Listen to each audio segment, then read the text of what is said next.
సామెతలు 29 நான் சொன்னேன்.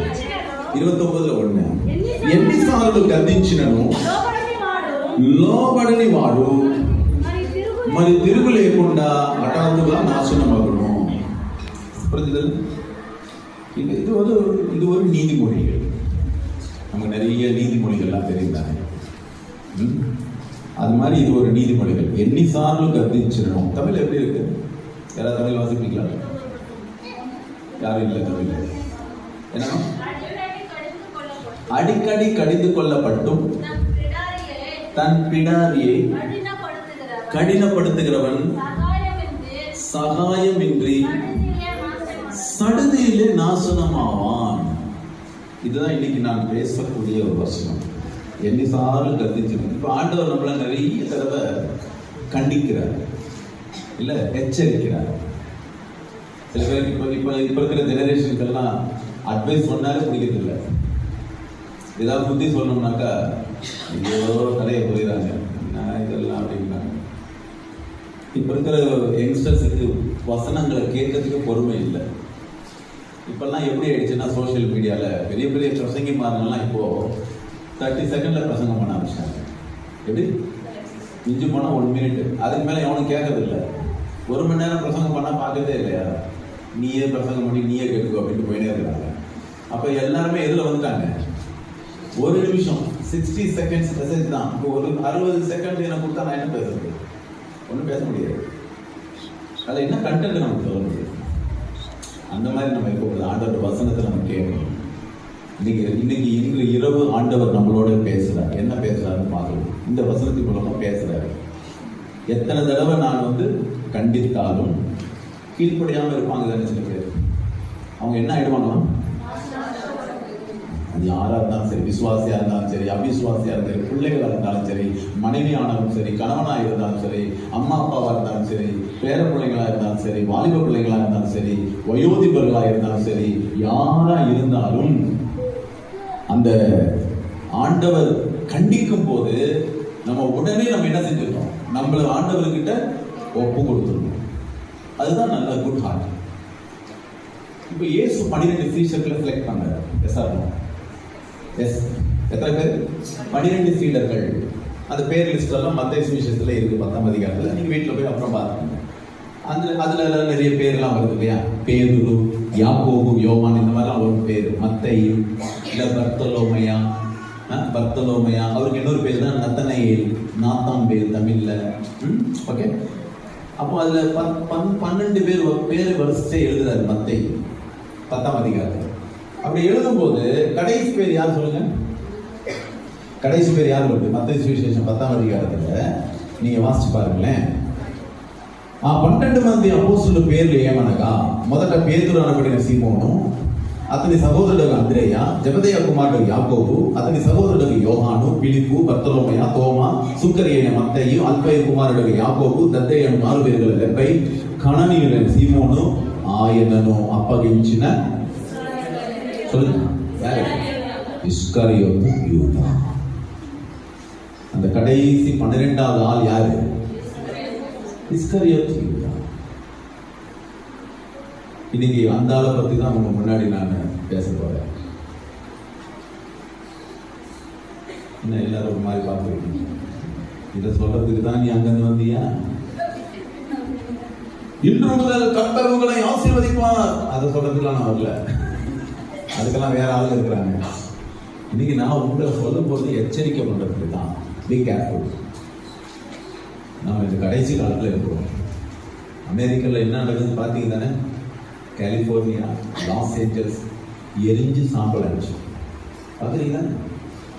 என்ன புரியல, என்ன பேசிக்கிறாங்க, யாருடைய கான்சன்ட்ரேஷன் அங்கே இல்லை. நீங்க இமேஜின் பண்ணி பாருங்க. கிளியரா சொல்றாரு ஆண்டவர், ஸ்ட்ரைட்டா சொல்றாரு, நீ தாண்டா என்ன காட்டிக்கோ போடுகிறாரு, அந்த ஆள் நீ தாண்டா கிளியரா சொல்றாரு. எவ்வளவு ஒரு பயங்கரமான ஒரு விஷயம் யோசிச்சு பாருங்க. நான் இந்த வசனத்தை முடிக்கிறேன். அந்த மத்தேயு சுவிசேஷம் 27ஆம் அதிகாரத்தில் நீ வாட்சி பார்த்தீங்கன்னா, அவன் வருவான்.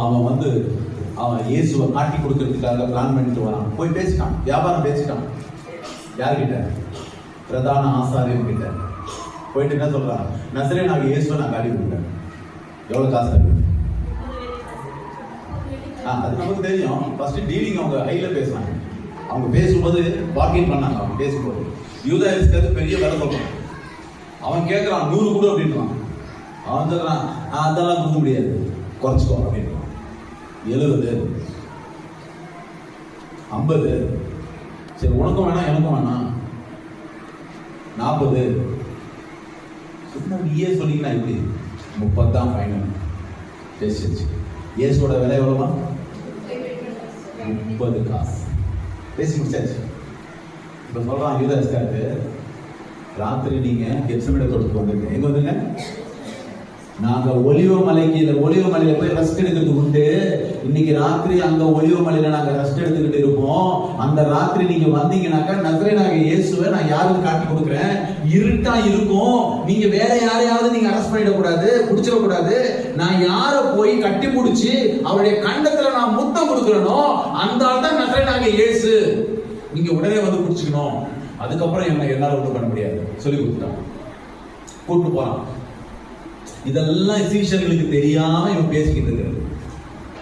கூட இருந்து குழி பறிக்கிறதுன்றது இருக்கு. இதுதான் கவனமா இருக்கணும் அன்பானவர்களே. நீங்க யோசிச்சு பாருங்க,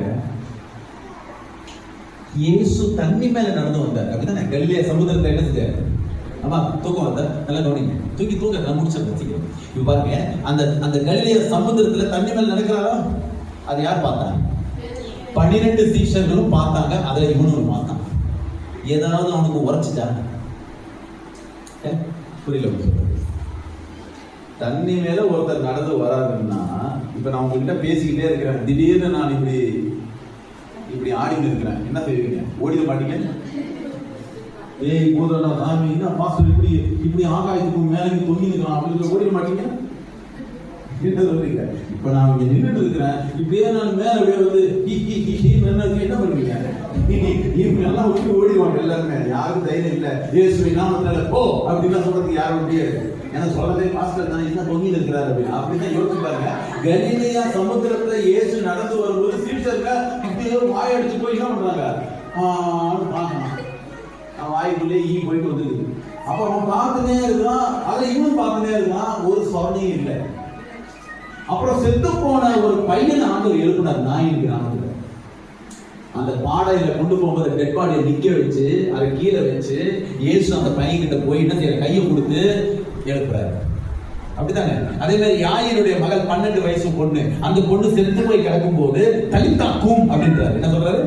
தலித்தாக்கும். அராமிக் வேர்ட் அது. சொல்லு, தலித்தாக்கும். நீ காலையில எந்திரிக்கலன்னு சொன்னா உங்க மம்மி வந்து வந்துக்கிறாங்க. உங்க மம்மி வந்து தலித்தாக்கும். என்ன பேரு? உங்க பேரு? இல்ல நிஷிதா. இல்ல தலி. ஏன் நீங்க அவளை காமெடி பண்றீங்க? அவளை கன்ஃபியூஸ் ஆயிட்டா. நான் சொல்றேன், உன் பேரு என்ன? நிஷிதா. நிஷிதா நல்லா கேளு. உங்க மம்மி வந்து நீ காலையில எந்திரிக்கல, குளிர் தானே, இப்போ சங்கராந்தி குளிர் தானே, அப்போ நீ எந்திரிக்கல. உங்க மம்மி வந்து நிஷாந்தி தலித்தாக்கும் அப்படின்னு சொன்னா என்ன அர்த்தம்? சின்னதானா லெமோ, சிறு பெண்ணே எழுந்துரு அப்படின்னா எந்திரிப்ப. ஓ மம்மி படுத்து போய். ஆனா அந்த டெட் பாடி எந்திரிச்சு. என்னாச்சு? டெட் பாடி டக்குன்னு எந்திரிச்சு. அவங்க யோசிச்சு பாருங்க, ஆண்டவர் செத்த உயிரோடு எழுப்பினாரு. அப்ப மற்ற சீஷர்களுக்கு அது எப்படி இருக்கும்? பயங்கர ஆச்சரியமா இருந்திருக்கும். ஆனா இந்த திருட்டு பையன் எப்படி இருக்கிறான்? கொட்டாய் விட்டு நோக்காருக்கான்.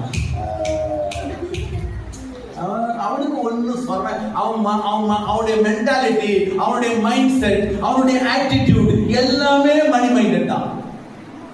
பணம் பணம் பணம் பணம் பணம் பணம். ஐயோ விசுவாசிகளே, பணம் பின்னாடி போவாதீங்க. தனாபேட்ச చెడ్డది, ధనము మంచిది, ధనాపేక్ష చెడ్డది. చాలా మంది దానిని ఏం చేశారు?